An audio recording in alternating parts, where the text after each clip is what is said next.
Well, ho, ho, ho. It's this time of year again for yet another of our book expos. And it's a sad one for me because, of course, we've lost Dr. Carlos S. Alvarado, who was instrumental over many years in helping with the selection of books at the library. And his loss certainly is going to create a big vacuum in the field in general. But I know, apart from years of parapsychology and my family connection as a granddaughter of Eileen Garrett, that Carlos' spirit is around for sure. So let's take off and see what we've managed to acquire at the library this year. We have Consciousness Unbound, Liberating Mind from the Tyranny of Materialism, edited by Edward Kelly and Paul Marshall. Apparently they're building on the groundbreaking research of irreducible mind and beyond physicalism, which we have in the library, of course.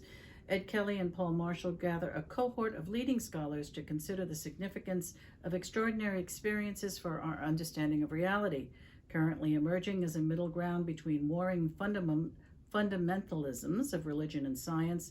An expanded science-based understanding of nature finally accommodates empirical realities of spiritual sorts while also rejecting rationally untenable overbeliefs. High praise from Edsel Cardenio, the Thorson Professor of Psychology at Lund, says it's an impressive foundation for a non-materialistic view of mind and the universe. If you're a committed materialist, you should read this book to discover how much of what you take for granted should be questioned. If you're a committed non-materialist, you should read it for the same reason. So definitely a great book. And apparently, have you seen my cat? He's floating around. JP Morgan agrees. Now we have a book in French, because don't forget, the Garrett Library, the shelves are not just English speaking volumes. This is by Michel Ranger, La Saga de Lectoplasma. And apparently he is a psychical researcher, French independent researcher, and he has put 40 years of interest in the subject together for this book, and I can only wish that it would be translated. So if you want to brush off your high school French, or for my French-speaking people, definitely get a hold of a copy of this. Now we have Unlocking Psychic Potential, Shining a Light on Who You Truly Are by Mehal Marhepal. I hope I pronounced that right. She's a spiritual teacher, astrology tarot card reader, and astro-shamanic healer. And for over a decade, she studied with mentors and teachers around the world, following her own spiritual journey and expanding her skills. Unlocking Psychic Potential, Shining a Light on Who You Are is written to guide, teach, and encourage you on your own path to spiritual awakening. A mixture of personal anecdotes, interactive assessments, teaching, and essential information. This book combines the key elements which you'll need to support you in your discovery of self and spirit. Yeah, that's something I gotta work on. And here is the most recent in a long line of a wonderful series, Advances in Parapsychological Research 10, edited by Stanley Krippner, Adam J. Rock, Harris L. Friedman, and Nancy L. Zingroni. This book apparently consists of a collection of essays informing readers as to the contemporary status of selected cutting-edge issues in parapsychology or psi research. Chapter authors are authoritative experts in their fields who've captured the complexity and importance of their topics. This is a resource for both the serious scholar and interested follower of psi research, containing in-depth analyses and discussions of topics that cannot be found elsewhere. Topics include cross-examinations of psychical investigations, a meta-analysis of anomalous information collected by mediums, an examination of the relationships between parapsychology, quantum theory, and neuroscience, and a study of psychics' involvement in police investigations. Very interesting, and a great addition to a wonderful series. Next, we have DMT Entity Encounters, Dialogues on the Spirit Molecule, with Ralph Metzner, Chris Batch, Jeffrey Kripple, Whitley Strieber, Angela Voss, and others. Edited by David Luke and Rory Spowers. with an introduction by Anton Bilton. Apparently found throughout the plant and animal kingdom, DMT, which is dimethyltryptamine, if I said it correctly, is also naturally occurring in humans, where it is released during near-death and actual death experiences, earning it the title the spirit molecule.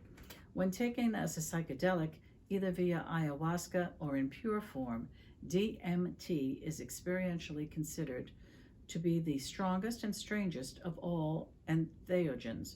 The majority of high-dose users report visions of unknown yet curiously familiar alien worlds and encounters with sentient non-human presences. The majority of high-dose users report visions of unknown yet curiously familiar alien worlds and encounters with sentient non-human presences.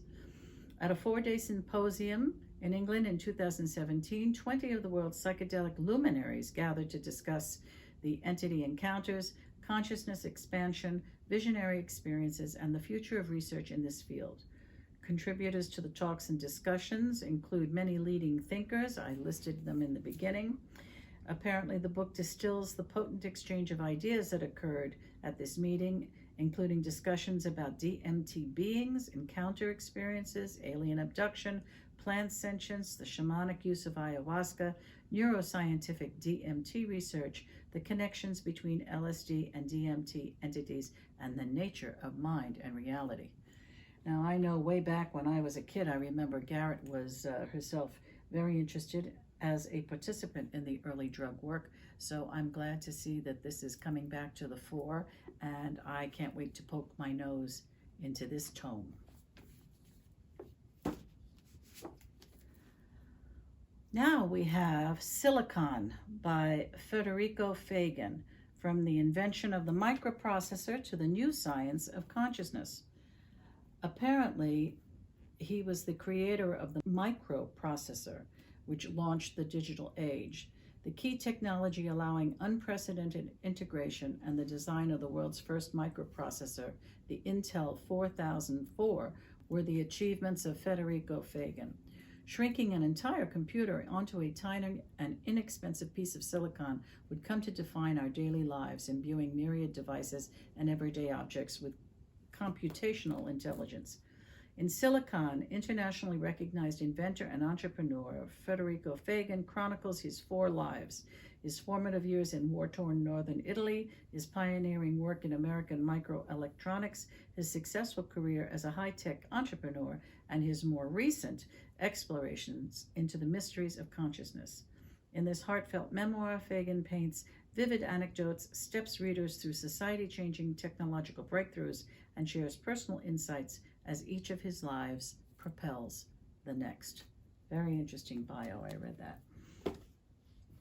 Now, this book, of course, is very near and dear to my heart. It's J.B. Rhine, Letters 1923 to 1939, ESP and the Foundations of Parapsychology, edited by Barbara Ensrod and his daughter, Sally Rhine Feather, with a foreword by Larry Dossey.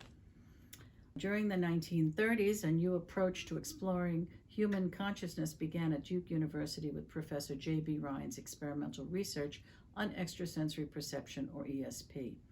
His findings on telepathy, clairvoyance, precognition, and psychokinesis challenged conventional disbelief. Rhine's findings and his first popular book, New Frontiers of the Mind, ignited excitement and controversy among not only scientists but the public at large. Rhine's letters chronicle his efforts to find reliable evidence of psychic ability, from the seance room to psychic animals, and finally to a university research library. Covering the years 1923 to 39, they reveal a gripping story of groundbreaking research told in the words of the main player as he worked with his team, subjects, critics, and supporters alike. The late J.B. Rhine founded Duke University's Parapsychology Lab, the Parapsychological Association, and the Journal of Parapsychology. So this is a wonderful book. As you can see, I have been really, really paying attention to this, not only because, of course, my grandmother, Eileen Garrett, back in the early 30s, did her groundbreaking work or participated in Rhine's work with his card telepathy experiments. That opened up a, shall we say, a unique partnership between Garrett and J.B. Rhine, that they were an odd couple, but it continued through their lifetimes and was passed along to my mother, Eileen Coley, and myself, who share a very warm and very valued association with the Rhine Center, and most especially Sally. So if you'd like to know how we all got to be where we are, check in on the very, very beginnings, and you'll understand very soon how we came to be.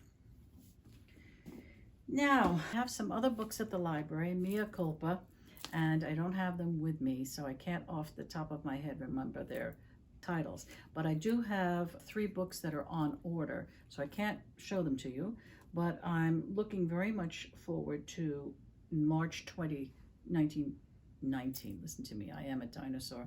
In 2022, Dr. Bruce Grayson has written the book After. A doctor explores what near-death experiences reveal about life and the beyond. So I'm eagerly awaiting that.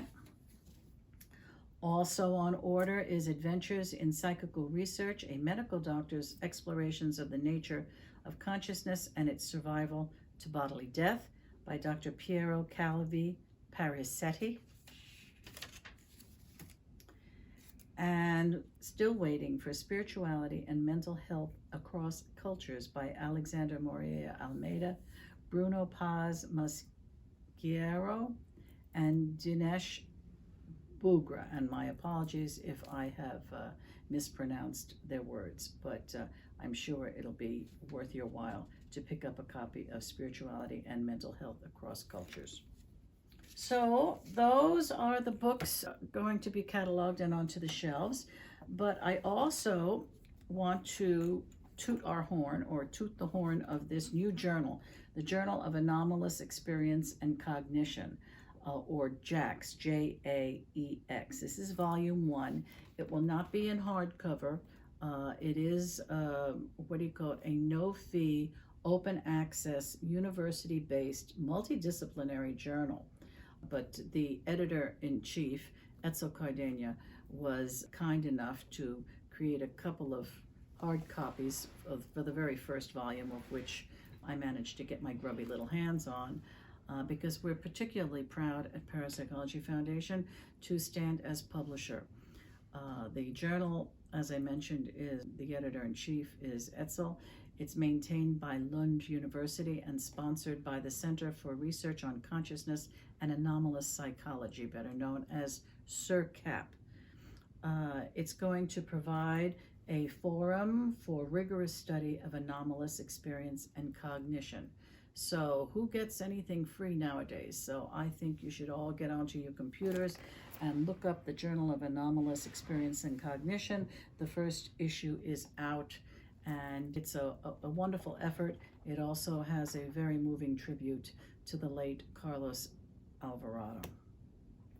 So guys, that's about it. As you can see, we continue to add to the shelves of the Garrett Library. Many of you know that we are in dire financial difficulties, but the work continues, always being optimistic, and hopefully we will continue to acquire these books. You will continue to read them, and our knowledge of the field will, of course, grow.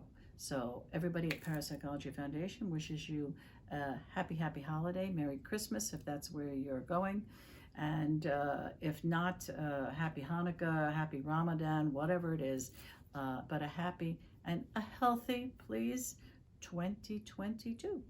So happy holidays.